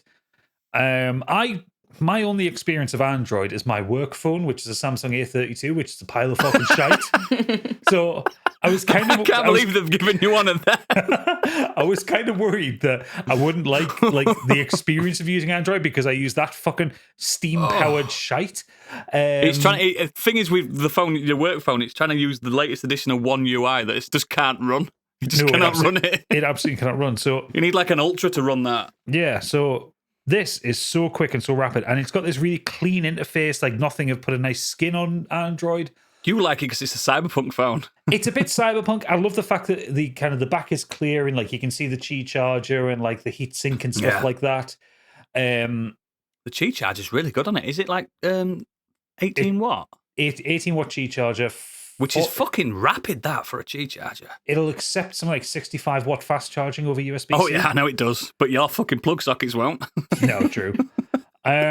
Also, I've forgotten how much I missed a fingerprint sensor to open it. Like, Better than Face ID, innit? Obviously been using Face ID for years, but just having a fingerprint sensor, just put my finger on the bottom of the screen and it opens super quick. You can finally shave your beard now. Yeah. I'm not going to, but I can. And it's just, lots of little features that I realized that, like, the iPhones are good, don't get me wrong, but there's a lot of little extra features to Android that I didn't realize I needed. Like the ability to share your battery. So, like, reverse the Qi charger and charge someone else's device. Yep. I like charge my these what I've got in my ear now on my the phone. headphones. Yeah, I was doing that earlier today. I also got the Nothing phones. They're good, aren't they? They are good. They're basically AirPod Pros, but 150 quid cheaper, which suits me. And they've got that same kind of clear plastic. But there was one thing I don't like about them. So, you know, when you, because they've got active noise cancelling. So, you know, when you transfer from noise cancelling to transparency mode, most will get a bing or transparency mode or something like that. Mine does. Mine goes. Yeah. Do you know what the Nothing phones do? Did it say transparency mode? No. Worse. They have it is a female voice going, and it's so fucking creepy because it's right in your ears. No, I'm not into that at all. If you were laid in bed fancying a bit of transparency mode, fuck that. Don't know if you were laid in bed. Early morning with your big stunner that you've got. Pip didn't believe me, so I put the buds in her ear and I moved it on to transparency mode, and she took them out and threw them at me. She was so freaked out by them. Mate, that's going to react with ADHD too badly. That's not good for her. And when you go to noise cancelling mode, you get a like someone drowning sound. Surely you can change that. You can on the Samsung Buds. I'm going to have to look because it's utterly unnecessary. I'm sure you can on the app. There'll be an app that you can download. The headphones themselves are great. They've got the same kind of clear plastic design, which I really enjoy. It's stunning, aren't they? And the important part is So I didn't get the base model. I got the second top one. So I got the 12 gig RAM, 256 gig storage model. Yeah, that's the one I'd have got. Yeah. £629. It's insane, isn't it, how they can pack all that into that? It's insane. And it wasn't until I looked into the Nothing company, they're based out of London. It's the guy that used to run OnePlus. He's basically the Asian guy, isn't it? The Never Settle guy. Yeah. He's basically left OnePlus when they got taken over by Oppo and become more of a corporate brand. And he's done the same thing again with Nothing. The phone is so cheap for it's not the flagship. It's all recycled. It's all recycled. The box is all recyclable cardboard. It's nothing. It's a nothing box. Yeah. But yeah, it's stunning what they've done and how they've made this phone cheap. Yeah, there are some compromises. The cameras are good, but there's a slight They're issue. not iPhone cameras. They're not iPhone cameras. They're not flagship cameras. But I only take pictures of the cat, so I don't really fucking care. And you dick. No, don't even do that. The design of the phone is great. The feel of Android, I'm really enjoying. Having to get used to the gestures. Android's got good, hasn't it? It's got good. It's got really good. Like last time I was on Android was a OG Pixel. What, you on 13 or 14? 13. Yeah, well, wait while you get 14, mate. Boom! Last time I was on Android was the OG Pixel, and I didn't really enjoy the Android experience that much. It was shit back then. But now they've taken a lot of ideas from iOS and kind of combined the two. Still learning the gestures. I still keep accidentally closing apps when I want to go back. But have you got your swipe from the right side, swipe from the left side clicked in? I like it. Yeah, I'm getting there with it. So yeah, I'm really happy with it. And like I say, comparatively for a phone of this spec, cheap as chips. We're glad to have you back, mate. We're glad to have you back. Also, no bloatware. None of that fucking Samsung bullshit. No, you have to. You have to proper. The new phone day with Samsung, you have to sit there and delete everything. There was no social media pre-installed. Oh, it's awful. And it's like it's begging you to use Samsung Pay. I'm not using Samsung Pay. No Bixby. I'm using Google Pay. No Bixby. I don't know. No, Bixby died years ago. Got rid of him. 15 Samsung apps that you can't get rid of. Yeah. I don't use. Saying that, I use Notes. Unless you unlock the bootloader and hack the fuck out of it, but then what's the point? You've lost your warranty. Yay. Yeah. I use Nova Launcher. That's great. I used to use Nova Launcher when I had my. I recommend the new Nova Launcher is good. Anyway, we are boring the fuck out of the listeners because it's phone chat and no one likes to talk about it unless we're talking about Apple. Fuck Apple. What else you been doing? You and Stig are jumping on board on something, haven't you? You've been playing the Phenom game. We've been playing the game of a generation, haven't we, Stig? A game that comes around once every 15 years or so. Because we've been playing Baldur's Gate 3. Starfield. No. Oh, sorry. No, that's next Sounds to me month. like that. No, unless it gets delayed. Because it hasn't. Which it will. Don't tempt it. It hasn't gone gold Has yet. it gone gold yet? No. It hasn't gone gold, has it? Oh, next year, baby! Anyway, yeah, we've been playing Baldur's Gate 3, which is made by what I can only Larian. assume is the greatest video game developer of recent years, because they've never had a miss. They haven't. I think the only miss they've had was one of the early Divinity games, and even then, that was just okay. Beyond Divinity wasn't brilliant. It was fine. It was fine. No, we're talking about Baldur's Gate 3, developed by Larian Studios using the Dungeons and Dragons license from Wizards of the Coast. Coming, nearly 20 years after Baldur's Gate 2? 20 years, 21 years. Something like that, yeah. Just looking now, 2000, so 23 years. 23 years after Baldur's Gate 2. Ooh, older than me. This, Older than Candy. Mm-hmm. And young looking. So, before this game came out, my potential games of the year were either Dead Space or Hi-Fi Rush. Then not anymore. No. Not a fucking chance. I'm only 16 hours in. It's already my game of the year. Like, it's just it's incredible. It is. I'm saying it off the bat now. I cannot fucking wait for this. You are absolutely going to adore this, Oodle. So, for those who aren't aware of what a Baldur's Gate game is, What is a Baldur's Gate? It is, well, Baldur's Gate is a city in Faerun, a very famous place in the D&D lore. This is D&D the video game, and this is the most D&D game I've ever played, and I've played a lot of D&D games. I read someone's review saying it's more D&D than D&D. It is, yeah. You play as either one of a set of pre-made heroes or your own. Naturally, you make your own. Of course, Yeah, of course you fucking do. If you're making a pre-roll one, you're an idiot. No. You start the game. So, Oodles, with what you know about D&D, you will know this. You will know how important all this is. You started. You have been captured by Illithids and taken away on one of their ships. Uh-oh. Love them. And you have... They're the fucking... Yeah, the ones with the tentacles coming out their face. Yeah. And while captured, you have an Illithid brain parasite put into your head, which should start the transformation process to make you an Illithid, but you fuck shit up and break out and end up in Faerun, and you haven't transformed yet. And that's your start of the quest. Oh, so what's stopping that happening? What is stopping that A happening? mystery. Don't know. We don't know. I love a mystery. This game... He could be an Illithid, though. So both me and Stig have been playing this long for he's a little bit more than me because I've been away, but I'm about 15 hours in. He's about 16 hours in. I'm assuming we're both in Act 1. I'm nowhere. I keep wandering around doing things, like going back to things. Like I went back to Stig's still in the ship. I went back to the ship because there's a door near the ship, and I looked at it and went, oh, it's locked. Fuck it, like leave it. Met up with this guy, and then later on I was like, oh, hang on, he's a rogue, and he's really good at he can naturally lockpick. Lockpicking. So and I went, I could go back to that door and see if I can lockpick it. Sure enough, I lockpick this door, and it just opens up this massive area in this crypt, and like there's a fight in there, and like all this other stuff going on, and there's a really important character in there that if you don't go in there, you don't get. So you could just miss all that out if you just don't go to that area. Across 2 different Discords, both me and Stig have been talking to quite a few people about this game. None of us are having the same experience. They've discovered areas I haven't gone. This is what I'm loving seeing. Yeah, I'm currently in an area that none of them have even reached. Because we've all gone different directions. We all have completely different party setups.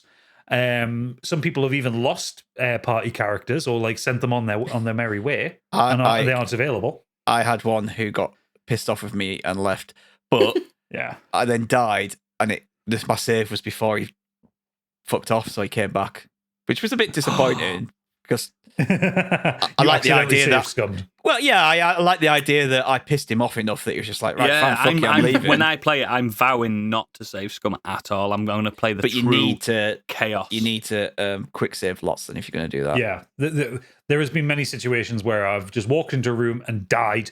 Like we've a full party wipe because this game doesn't hold back. I'm not even playing on hard. I'm playing on balanced difficulty, and I'm getting fucked over regularly. I want this. I want it to last me all year. This is a game that you will put hundreds of hours in around other games. I can see. I'm going to play through this multiple times. Yeah. It is beautiful. I think the best way to describe it to you, Oodles, because you've played this game. I've played Baldur's Gate 1 and 2 as well. Take Divinity Original Sin 2, and then love it. and then a plus symbol, and then the word more.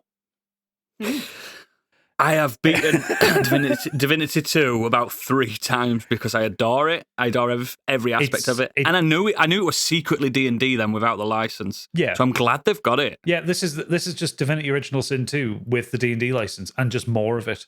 I was looking at it and I was like, I could actually make the Red Prince and bring him back. If you get, you know what I mean? If you get the digital deluxe edition, which we all have because we pre-ordered it, it comes with the Red Prince's cape. Fuck off! I'm gonna have to pre-order it tonight. Yeah, it basically comes with some like DLC items related to all the main heroes from. I would Divinity pre-order 2. it right now, but I don't know how it works on a controller yet. It works great on a controller. I've been playing on the Steam Deck while I've been away. Yeah, I played a bit on the Ally as well, but I do prefer mouse and keyboard though for this game. Mouse and keyboard is better, but given how complex, surely with a controller mode, surely it's got to zoom into the character a bit more. No, you can just use you get the view. You can zoom in right into the character just with the stick, but you could on Divinity though, couldn't you? Yeah, they've made it. It is better with keyboard and mouse, but they have made the. I have got a keyboard and mouse that I can plug into PlayStation if I needed. They've got the best possible version of a controller interface for this. Is it a wheel? It's multiple wheels, and you cycle through with the shoulder buttons. I prefer wheel when they use wheels instead of hotkeys and stuff like that. I don't really have anything I can criticize about the game. Like it's a 97 on Metacritic, mate. Yeah, it's been a little bit janky for the first couple of weeks, but they're putting out regular hot fixes and bug fixes, and it's been out major. I had one bug where I came out of a quest and my entire screen went black, and I had to reload, and that was it. It's not the end of the world, though. That is it. No. Yeah, the only issue I have is my PC, so it's not even a game issue. It's just my PC. If it goes into a cutscene and there's a lot going on, it takes like 10 seconds for it to kind of just get itself right. Yeah, sometimes it needs to be G'd up a little bit. But yeah, that'll be fine on the PlayStation, though, won't it? It'll be absolutely fine. It's just the dialogue options, the options to do things. You could, to say, "Oh, you might miss something." That sounds like a bad thing, but it's not, because it's just it encourages you to explore everything. I got a thing saying, I read a diary and it said, "Explore the cellar." I'm looking around this cellar and I've explored everything, and there was just this hidden thing somewhere, and that opened up a whole new area, and I found this really cool artifact from it, and you could just miss that by not simply reading the diary. Yeah. But that creates all these unique playthroughs for everyone. Everyone's got their own setup character. Everyone, like Gadget says, they do the party different, they armor them up differently. You can level up your party, and you can give them multi-classes, subclasses, like all this kind of extra stuff. You don't have to just stick with what the game has. That character's a fighter. That character doesn't have to stay as a fighter. You can then decide to kind of multi-class them and do something else with them. And it's helped me playing Scorched Sheep to understand this a lot more. Because that's what I was just about to say. I am Baldur's glad Gate that I've 1 got and into 2 the world a little bit. Didn't have this D&D kind of embedded in it as much as this does. No, it was the world, wasn't it? No, it was in the background more than like. No, they did. Baldur's Gate 1 and 2 were very D&D games. The problem was they were using the older rule sets, which were really contrived and complicated, whereas this one's based on D&D 5th edition, which is what we play on Scorched Sheep, which is the most user-friendly version of D&D. Which for the listeners mean 5e he's talking about. Yeah, but I mean know is about like this kind of thing. The dice rolling and like the way you can approach things. Whereas I've been fucked over by natural ones so many times. It wasn't so much like that in. I'm going to get lucky again, aren't I? In the originals.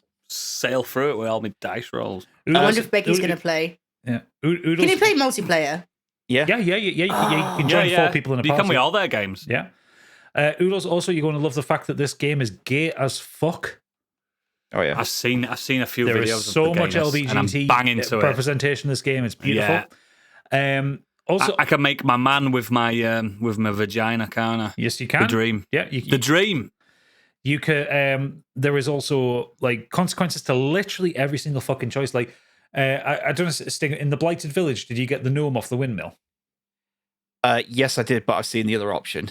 So, well, when I got him off the windmill, my character I'm playing, Ta'ala, is a tiefling, and copied you there. Yeah, I know. He absolutely mugged me off because he's a fucking racist.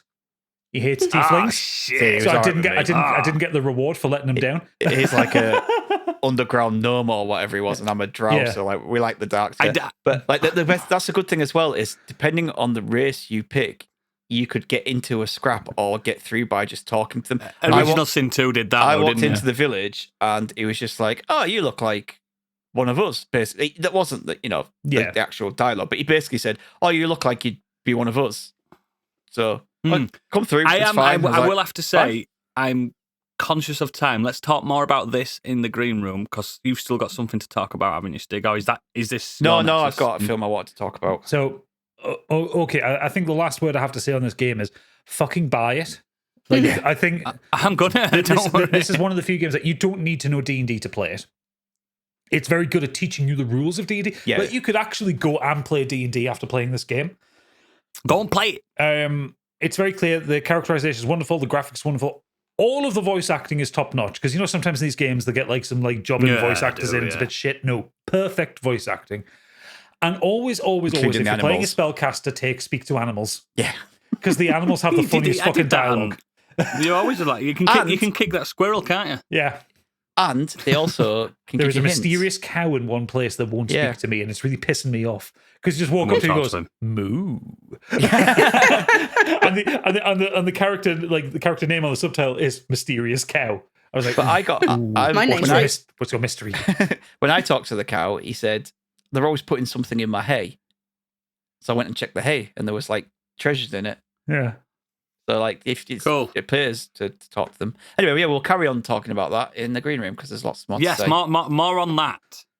Go on, Stig. What's So this film you've been The watching? film that I have watched this last week is Suzume, which is Mikoto Shinkai's next film. He is the guy who brought you Your Name, Weathering with You, Garden of Worlds, 5 centimeters per second.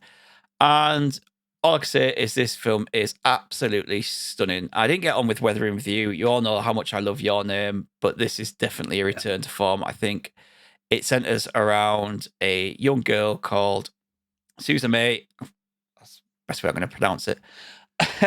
She's a Is it 17. not Sasame? Sasame? No, it's because the little Suzume. little creature in it calls her. It goes Suzume, Suzume. All right. So, Fair enough. but I'm not going to pronounce it like that every time I say it. I think you should. So 17-year-old Suzume, she is on her way to school one day and she bumps into this mysterious young man. And he asks her, "Oh, I need to go somewhere. Can you point me in a direction?" And she points him off into this direction. It's like an old building that got destroyed in a storm or an earthquake or something. Yeah. And it starts to get like, she goes to school and she starts thinking about it, and then she starts thinking about where she sent him to, and she kind of becomes enraptured with him, and so she decides to leave school and she goes up to there, and she finds in the middle of this it's like an old shopping center, that there's this mysterious door in the middle of it, and she walks up to the door and she opens it, and on the other side of the door is a starry bright sky, a night sky, like it's another Lovely. dimension, another world. It looks absolutely amazing, but she can't get there. She tries to walk through and she just comes out the other side of the door. She doesn't know what's going on, and in the process she ends up knocking over this little statue of a cat, which is a keystone, and the keystone is holding in place this evil worm-like entity which is trying to escape that other world and cause destruction in the real world. Uh-oh. So what ensues is she starts to then help the young man, whose name is Suta. Suta. Spell it. Souta. Souter. Souta. Outer, yeah. It's pronounced completely different in Japanese. Sutta. And so they go on this trip across Japan trying to find these doors and seal them before these worms come out and destroy the world. They are like huge entities that only these two can see. No one else can see them. And the rest of Japan think that it's just earthquakes, but it's not. It's like literally this entity that rises in the air and slams itself into the ground, killing people. Nice.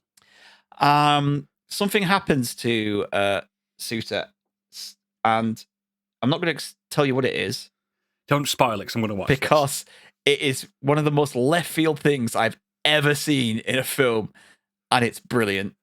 Oh, wow. Yeah, so the little cat, causes all kinds of havoc, and They do. and what he does to him is just amazing.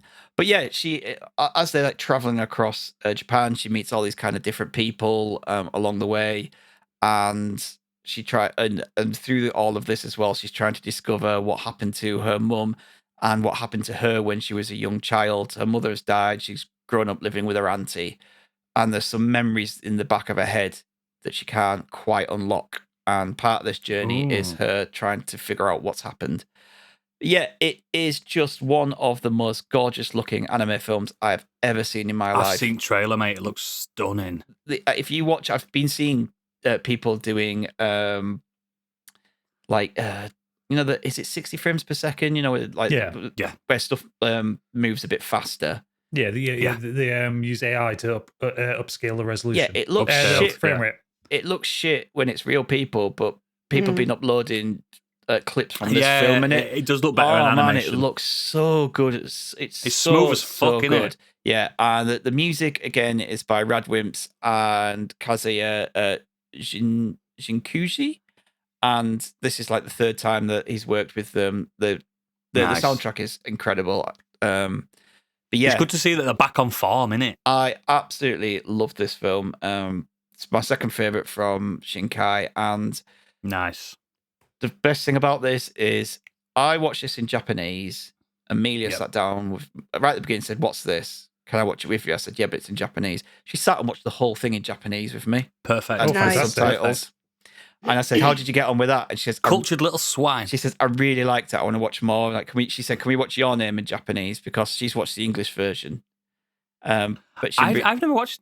I don't think I watched the English version. I think I watched the Japanese version of Your Name. Yeah, I did. Oh, I've watched the Japanese version, but when we watched it originally when I watched it with her, I watched the English version. She's younger, wasn't she, as well? Yeah. The problem with Your Name was, it didn't have the budget for English actors.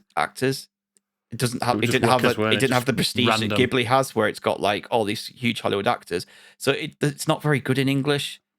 Yeah, I don't know about this one. I'm not even going to bother watching it in English. No, get her onto Ghibli in Japanese as well, because there's something about especially like Spirited Away. The performances in Japanese are so much better than the English performances. I don't know what it is, but they just I like the English acting in Ghibli. I really do. It is good. No, I'm saying they're good at it, but there's something about the Japanese acting in it. The emotion always comes through more with Japanese in these films. Yeah, because it's designed that way, isn't it? That's probably why. But it's also animated against them as well, whereas the English dub is having to speak to the film. Yeah. But let's wrap this up if you can. But yeah, I didn't get to see this in the cinema just because it was a limited release. It's now finally out on streaming. It is incredible. If you love like anime films, if you love like the other work from Shinkai, it's a standard like kind of teenage young adult romance, because that's what he's they always are around there. Great at doing. But yeah, stunning piece of work. Great film. Fantastic. Have we got any feedback? If we have, make it quick. We do. We only have a few, so it will be quick. So, Lady Azabata said, this week I've been consuming Palia. I've never been much of an MMO person, but this is right up my alley. I thought it were a drink. No, so Palia, I did have to look it up because I hadn't heard of it, but it's a MMO that's in public beta. Think of it as it's not combat based at all. Think of it as an MMO version of like Stardew Valley, Animal Crossing, that kind of thing. It's like a homesteading game. It's like supposed to be chill and cozy. I do like cozy games. I like a cozy game. Yeah, I do. Stardew Valley's a game changer, wasn't it? Yeah, I really want to play that, but I'm like, I think it'd be perfect for to sit there on my ally, but I'm worried about that. Mate, I've beat Stardew Valley on my Switch, on my PlayStation, and on my phone. I'm worried about the time sink. Yeah, it's a big time sink. It's stupid. But it also has a 15-minute game loop, so if you don't have a lot of time, you can just like bash out a day quite quickly. Xenos has said, I've been on holiday for the last 2 weeks due to a family wedding and my birthday. Happy birthday, Xenos. Well done. So I've had a lot more spare time than usual. It's been mainly occupied with Remnant II and Baldur's Gate 3. Mana I think I already mentioned the former, so I'll make that short. Good game, weird enemy difficulty tuning, has flaws, but generally solid. Do you agree with that, Oodles? It got patched recently and it made it a little bit better. Okay. But I don't know. He played it with friends, didn't he? So he's got mates. I ain't. For the latter, and he goes hard here, good Lord Larian, I know they've got a reputation to uphold after Divinity Original Sin 2, but they did not have to go this hard on it, and I'm so glad they did anyway. My friends and I have yet to make it out of Act 1 due to dividing our time across 2 saves. One with an American friend, one without, since we can only play with him on the weekends. And we've barely had a single experience that's been shared between the two files because of how different our party composition is. This is going to be an extremely long campaign, but I can't see myself ever getting bored of it. The problem, as with so many D&D campaigns, is actually finding the time to play it when everyone's available. Up until now, I was feeling sorry for other developers competing with Tears of the Kingdom for Game of the Year. Larian have just come in with a steel chair, and God knows who's going to win between these two in anything due in the next 4 months. Yeah, it's true. I've already seen that 325 people have beat Baldur Gate. We'll go through the 3 stats. in the first weekend. Yeah. We'll go through the stats in the green room. Yeah. Right. Angry Kurt is then finishing us off, as usual, saying happy birthday to us because it's our birthday next week. It's a week early, but we'll take your presents This week. I'll give you my address, guys. Fuck it. I mean, Kurt's got mine. Yeah. Let me something if you want, Kurt. I've got to send shit back to him, to be fair. Yeah. This past Forget weekend, I went to see Gran Turismo and I quite enjoyed it. The trailers shown pre-release only show the first third of the film, so I wouldn't worry thinking that you've seen everything the film has to offer. The first third is also perhaps the worst portion of the film, as it features a lot of cringeworthy dialogue, and David Harbour's character just comes across as an arse who hates all gamers. However, once you get past that first third of the film, it comes into its own. That's when things transition to real driving and the race scenes are really well done. The plot goes places I didn't expect given Sony's involvement, but I guess it had to, given it's based on a true story. It's not the best racing film I've seen, but it's one of the better game-based films I've seen, and I can honestly say I enjoyed it more than the Mario movie this year. Oh, I like Kurt's review on that, but critics weren't the same. But then again, Kurt is someone that plays racing games. He understands the world. He's the parlance of it. target audience for this film. Yeah, so I kind of trust his opinion over someone that works for The Guardian that has never fucking played Gran Turismo in their life. What's his name? Peter Bates. Gran Turismo won my game of the year over year. not to So mention I find critics didn't actually like Mario either, and it was great. Yeah. Yeah, exactly. So I kind of trust his view, and it makes me really want to see it. I'll probably see it when it hits like Netflix or Amazon or something. I've got like to do that. it because I love that last game so fucking much, and I just feel like I owe it to him. He finishes off by saying, I've also been carrying on with the Resident Evil 4 remake and watching the thick of it, both of which I'm still really enjoying. Inside with the thick of it, Good. he's past the Chris Langham stuff, so he's in the good bits. Yeah. I heard you guys talking about Chris Langham. Oh my God. And then What a baddie. And then he says, you know how much I love a football documentary, and the new one based on Burnley last season has just come out, so I'm enjoying that. I think, isn't there's one just come out for Newcastle? Yeah, this is Newcastle. Yeah. There's a horse punching in trailer. It's going to be amazing. Standard. It's what we're known for. Yeah, it's all about, come on, Newcastle, how are we going to do this? We've only got billions of pounds. We've only got billions of pounds Only to the do richest this. club in the world. How could we do this? How do we improve? I know, we'll get the Saudis involved. I'm same as Kurt. I'll watch all these football documentaries. I think they're fascinating. I mean, I might watch the Newcastle one just good. to see Newcastle. Like, it's always nice to see my city I've represented. been there. I've kissed a girl there. I've been there. Blah blah blah. Yeah, all that kind of the visual tourist shit. That's the feedback this week. So, as always, links to all our extracurricular activities are in our show notes and at modernescapism.co.uk. And this week, we've been treating you every day this week. You're going to get, even if you're not a patron, you're going to get one of our old patron specials. We've already dropped one this week. I mean, by the time you listen to this, you'll have had 4 of them. And this Stig's gone and handpicked some of his favourites, and there's some beauty moments in that a lot of you won't have listened, just to get you involved in what we actually give back to our patrons every month. Also, Kenny Potter's On Fire. We which one did we last week? We've already recorded the 4th one. We're ahead. We're ahead, aren't we? Yeah, we're Yeah. ahead. Yes. I'm yet to watch the 5th film, but I'm looking forward to it. I don't know where it's going to go, but we had good discussions on the last one. Look forward to that. Also, we're doing a live show. By the time you listen to this, you won't have that much notice, but it's Sunday. We're starting at 8 p.m. because we want to go to bed. Yep. It's going to be great. All our live shows are great. We're not doing super spectaculars. We're just going to have a lot of fun interactions with you guys watching. Be there or be square. Biggie's bringing a quiz. Twitch.tv/modernescapism. That's the one. That's the one. Yeah, We Biggie have will be back Twitchers. for that episode. Yeah, won't he? Biggie will be back and he's bringing a quiz. And you know how Oh, those no. go. Oh, so. no. It's Biggie's homecoming. Everyone get Oh. dressed You up. know what? I might treat you all. I might have a beer. Oh. It's my week off. Yeah, It's my exactly. week off. I might- It's Biggie's homecoming, so if you don't come and watch us live, then you're not just letting us down. You're letting Biggie down, and that's You hate the Biggie, Yeah, yeah. you hate Biggie, and that's the worst crime of all. Yeah, how can you hate that? But yes, we have got another segment after I just say this next bit. But if you're not a patron, you won't see us in the green room. But you should be a patron, and you would. But now it's time for a little tender trip down to Candyland.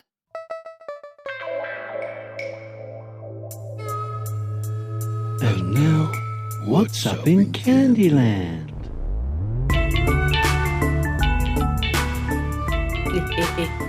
I did something this weekend.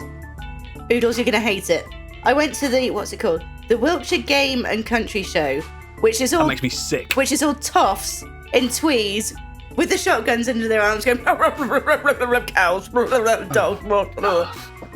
Get the clotted cream. But what it did feature was something that I've never heard of before. Have you heard of horseboarding? Oh, It's you not a s- torture you, method. You sent me a video of this. I sent you a Is video it of this. Is it a sex thing? It's not a sex thing. It's not a torture method. Horseboarding. So it's a subtle blend of horse riding and off-road skateboarding. So and jet skiing. What the fuck are you on? And no, not jet skiing, water skiing. So you know those sort of like off-road skateboards you can get, like the snowboards with the big old trucker. Yeah, the big thick wheels. Yeah. So it's some nutter attached to one of those being dragged along by a horse and a rider, and it's actually fucking lit. No, it's not. It is.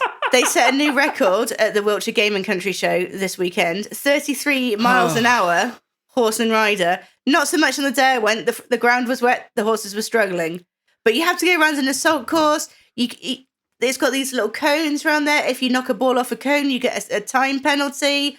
They were fucking flying. Honestly, I can't Did you describe. go there with your friends? Yes. When my friends went to the game show. Oh, the friends that I went on my gap year with. Did you wear a little flat cap and a gilet?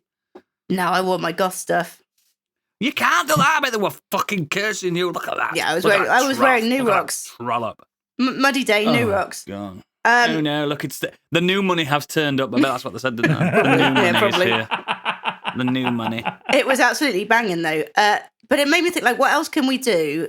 Like like the blend of extreme sports Two spots. and country sports.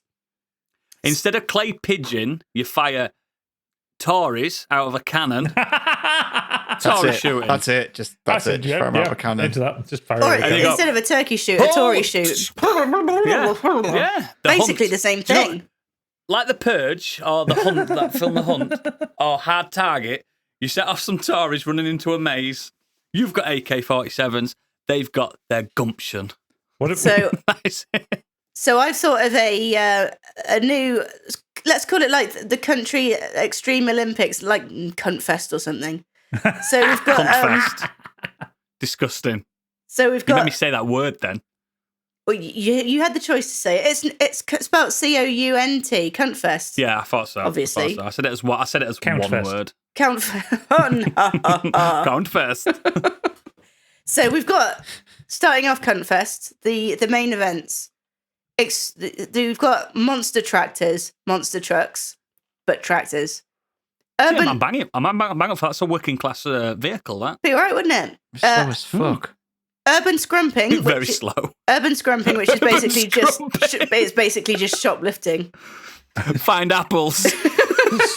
just you go scrumping for cars. Yeah, car scrumping, handbag scrumping. It's fine. Oh, for like class A's. Urban Yeah. scrumping. We're just scrumping, lad. Manure jet skis. 3 for 100, lad. Manure jet skis. No. Cheese rolling No. is obviously like the main event because that's an extreme sport. I don't care what anyone, unless you use I've seen them running down that hill after it and breaking their neck. It is the most violent thing I've ever Brutal. seen. But like, It's brutal. I mean, you wouldn't want to get the wrong type of cheese. Like if you get one of those like the Dairy Lee kind of triangles, it wouldn't go quite That's so not gonna smoothly, would bounce. it? rolling a triangle downhill. If you get 8 of them and put them in the wheel shape, then it would go. Or just throw 8 of them down the hill and it could. Isn't it like a massive big circular bowl, Oh, yeah. block of Yeah. down It's or like- something like that? Yeah, it's like Skyrim cheese. It's like a big fucking hefty Big thing. wheel. And people will Yeah. literally go fucking And you win it, don't you? plummeting. You win it if you get to the bottom, and it's like a very expensive bit of cheese. Why- I think if you get why not- if you get why- to the bottom without injury, that's what you win. I mean, maybe we just change it to the tweed roll and we just hurl one of those beardy tweedies off the side and just see how long it takes when it reaches Like the it. bottom. I like it. Yeah. I'm a big fan of that. Yep, can work. So we've got the tweed We're rolling. just killing the upper classes, aren't we, in Yes. these events? Yes. Don't see anything wrong with this. Eat the rich and all that. No. Uh, Yeah, eat the rich. Cattle parkour. So you're both herding the cattle and you're doing like jumps and shit off them. No, I'm not Wait, playing that. Jumps off the cattle. Oh, yeah. Yeah, from one cattle to another cattle. Tremendous. There can be Flipping like off 4 them. cattles, maybe even 6 cattles. Swinging off. 4 cattles. That's not even a word. That's not even a sentence. It is a word. It's just not a right It's- word. no. Swinging off another. Yeah. It's just hammered. And one of my this is my personal favourite, chicken MMA. So, you know, you've got those videos of the chickens with the boxing gloves on them. Yeah. It's the old adage of, would you rather fight one giant chicken or 100 small ones? You get 100 small ones in chicken MMA. Roundhouse kicking. You have to, like, kick them out of the arena. But then they Have come you back. seen when chickens do that treading stuff on female? When roosters do that on female chickens. No. Have you seen that? How they have sex? Like, they tread them, they cut the backs and so they can't run off and they just fuck them. That's hot. Chicken MMA. It's not hot. Kind of hot, It's but disgusting. they're like, Stop I mean, treading. they're like Zelda chickens. Like you don't pick on a Zelda chicken. They're not chickens on Zelda. They're cuckoos or whatever. Cuckoos? I'm opening Photoshop now just to make that the title of the episode, Chicken MMA. I'm fucking that. That's amazing. Chimkins. Egg ice hockey, Coach Bombay's favourite. Downhill oating. Like I've struggled a bit with this, but you've got a mountain of oats and you go down it like on a snowboard or something. And then finally the scarecrow slalom, which would go straight from the downhill oating to the scarecrow slalom. It's like a decathlon. Yeah, basically. Yeah. Or we can maybe a pumpkin throwing. I I can don't tell know. you now, I'm not turning up at Cuntfest. You weren't invited. It's only for the upper classes. Good. Yeah, I thought so. I thought so. I'm the one that they're chasing downhill. Exactly. You're the pauper. The annual chase of the paupers. That's the final. Chase him. Chase him. He's on universal credit. I'm not. Yes, he is. He's northern. He's northern. Get him. Yeah, we're going on must the be. annual Northern Hunt, aren't we? The gravy chase. Not happening. Not happening. I will fight any toff. But yeah, I like it. That's And you are, Candyland. as always, a sick and twisted, deranged individual. Thank you for listening. If you are not a patron, this is the end of the show for you. Goodbye. Bye.